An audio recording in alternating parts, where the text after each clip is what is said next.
What's up everyone, and welcome to a powerful new way to use your Hutt Cartel in the Krayt raid. By splitting Jabba and Boushh into their own max scoring teams, we can now comfortably clear the Krayt raid, at least for 12 million and easily up to 12.15 if you're willing to invest the extra relic materials.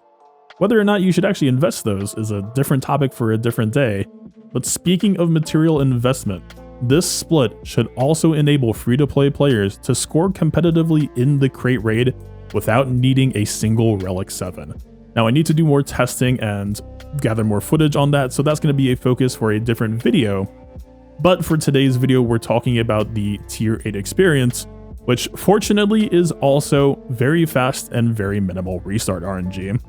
This is becoming one of my favorite teams to run very quickly for this reason, as even though you might not get on the first try, you are still looking at less time to complete multiple runs than you are to complete one run for the majority of other meta teams in the Krayt raid right now.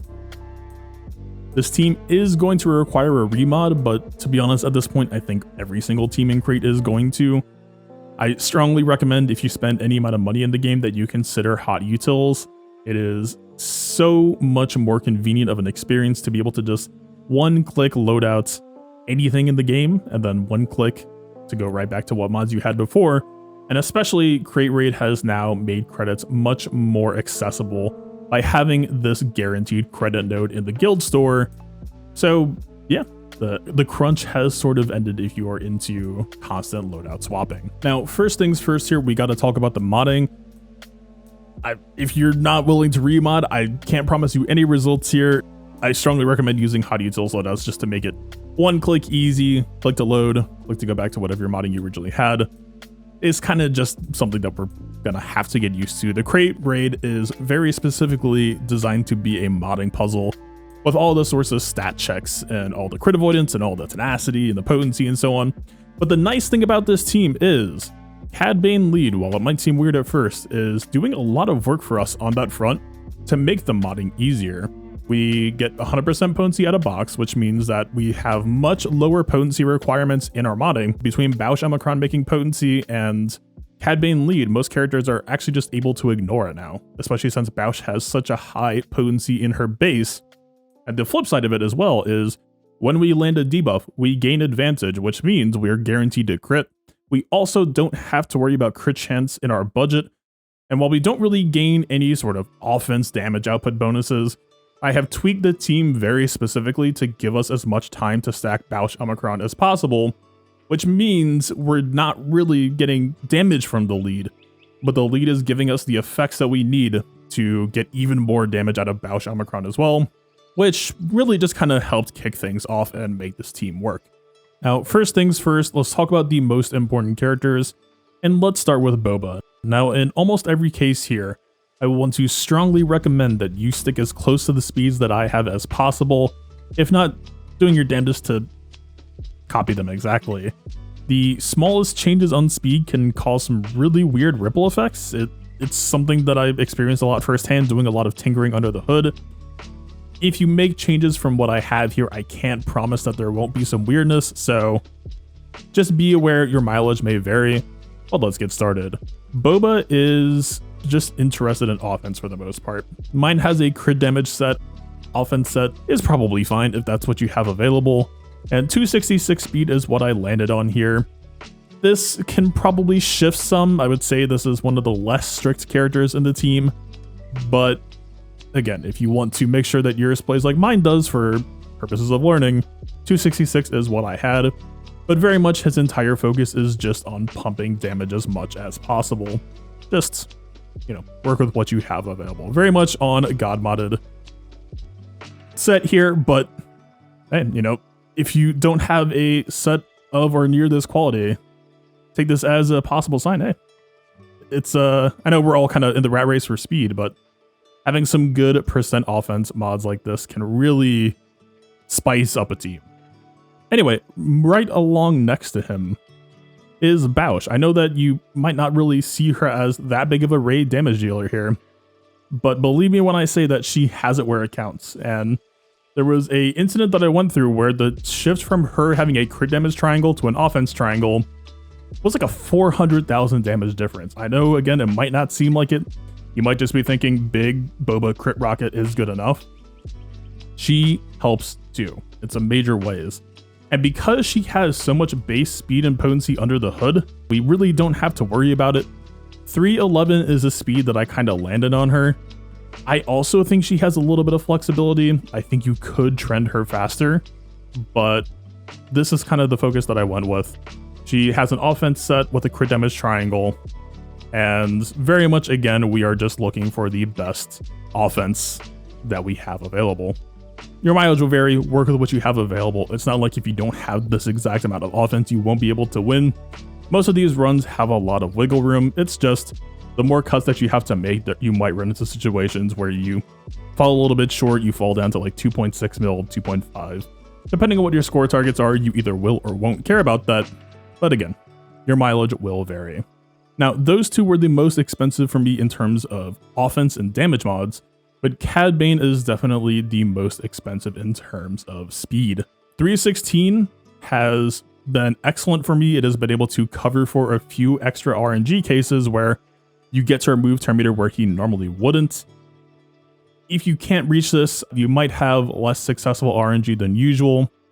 But again, there's so much RNG under the hood here that it's really hard to emphasize just how much this might or might not matter. Potency, I did end up giving him some potency, partially just because this is the speed cap mods that I had available, but I do think he does get some chances to try to apply some debuffs really before Boushh has stacked up. Certainly, if you had an offense cross, you could go that route as well. And in my case, I don't have a good fast crit damage triangle to go with, so I had to go for an offense triangle. You work with what you got. If you have a crit damage triangle, probably go that instead. But yeah, again, really just kind of focused on the speed here, with crit damage and offense being nice alternative secondary focuses. Now, moving down in priority, but honestly the most important for this entire run, we have Slow Greedo. This was a very, very long tinkering session to find the speed that felt exactly best.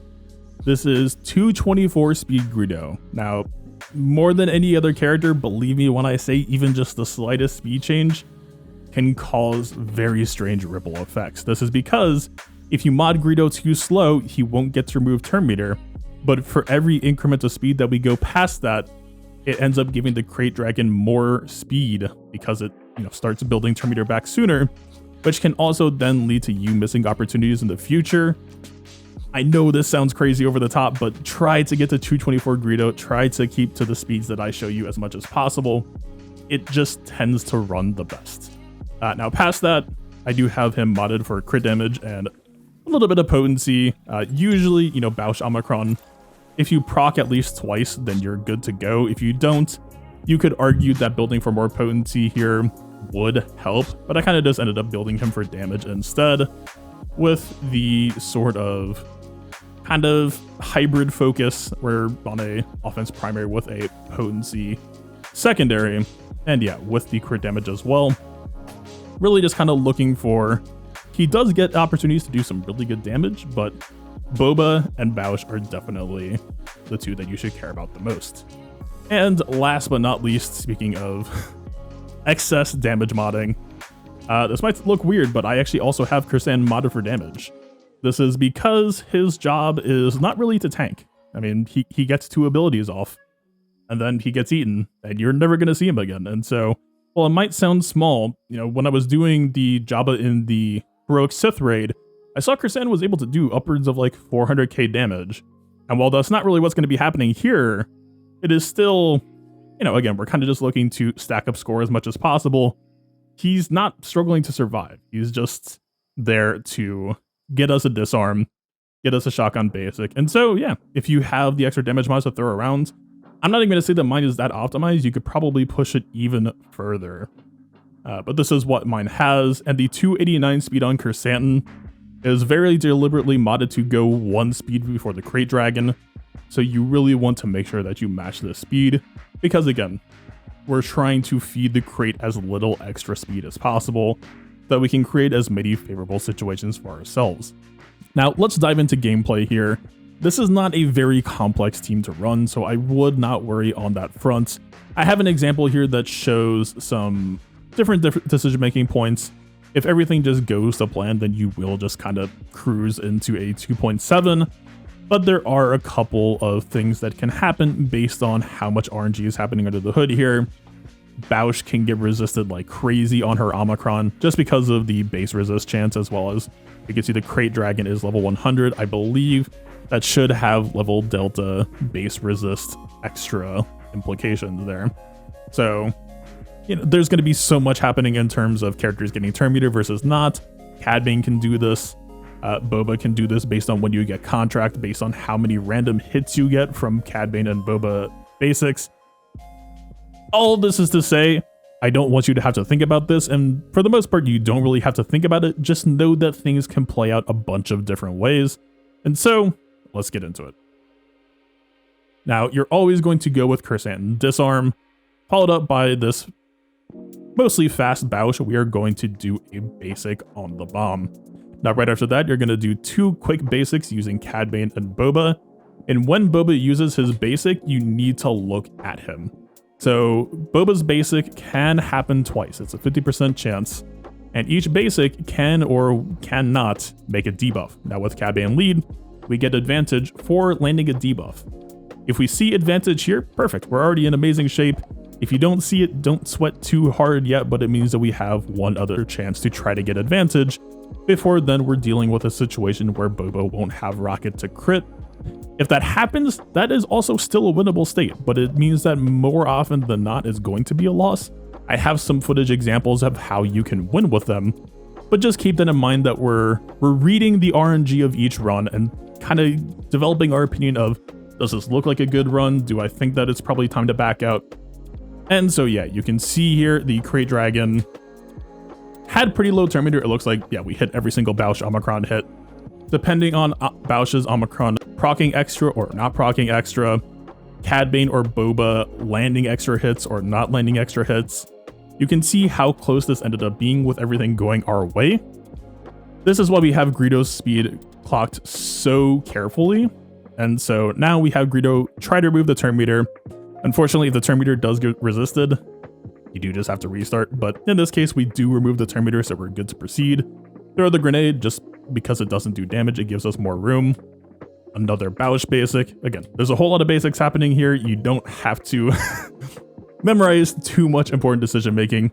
But here we go. So we get a fairly early contract here. It's before Cad Bane, it's before Krrsantan. Not necessarily a bad thing, but in this case, we can see, you know, Ballista gives the raid boss a lot of turn meter. Basic and AoE also give a fair amount of turn meter. We already have an advantage. So in this case, the first turn went perfectly for us. We can actually just have him place bombs as a way to not spend our advantage, but so that we can keep it moving into the final phase where we have Boush's Omicron stacked and way more debuffs. Now, Krrsantan basic is the other big adjustment. The most important thing here is that it can land shock. It also lands 2 more debuffs, so it's fantastic for Boba Rocket. But this shock prevents the tenacity up and the crit immunity from going onto the raid boss when he eats Krrsantan. And so this really allows us to lean in harder on the extra amount of damage we can set up for Boba's Rocket when it's time. So depending on how the RNG of your run goes, sometimes you will get Cad Bane to outspeed, sometimes he'll even go before Krrsantan. All of these things can sort of change, and this turn meter removal doesn't necessarily have to land for you to be able to win, but it definitely helps your win rate chances if you get it.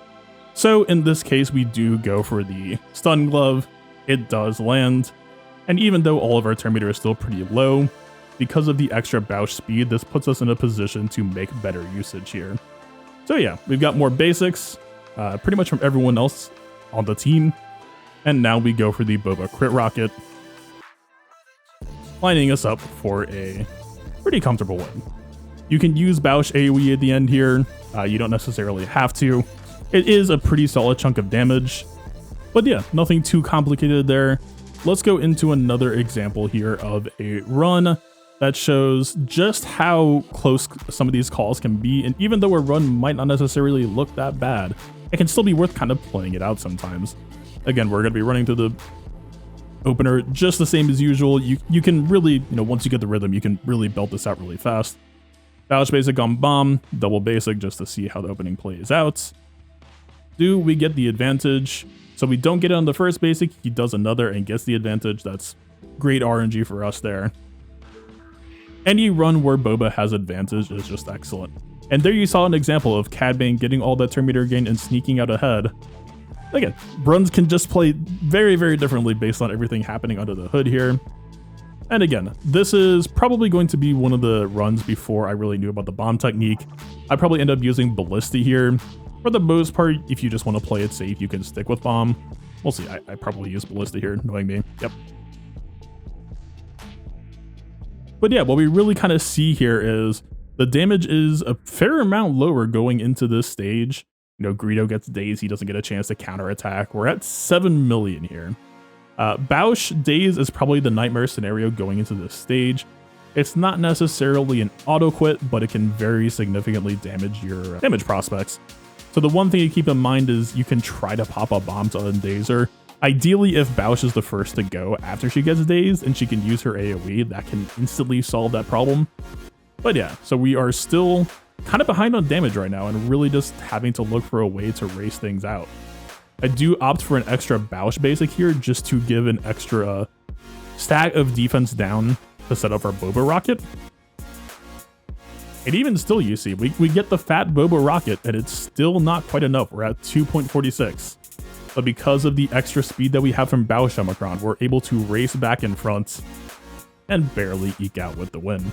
So, like I said, there is going to be a lot of variance in your runs. Kind of as long as you know the rules of thumbs and kind of some of the decision making behind it, you can take a lot of weird scenarios that don't really look winnable and flip them into your favor. And probably one of my favorite examples is what we're going to go to next here, which is managing to scrape out the win when you don't have Boba's advantage. Now, I want to make sure that your expectations are set appropriately. This is not necessarily something that you are going to win too often, but it is possible. And when it happens, it feels pretty incredible and you're kind of driving it like you stole it. So yeah, we're going to do what we can. We're going to try to get Boba advantage as per normal. We fish for the basic. He just does one. No debuff landed, no advantage. Greedo gets the turn meter removal. That's fine. We're kind of proceeding through as normal. We go for the stun glove. We do get it. That definitely helps.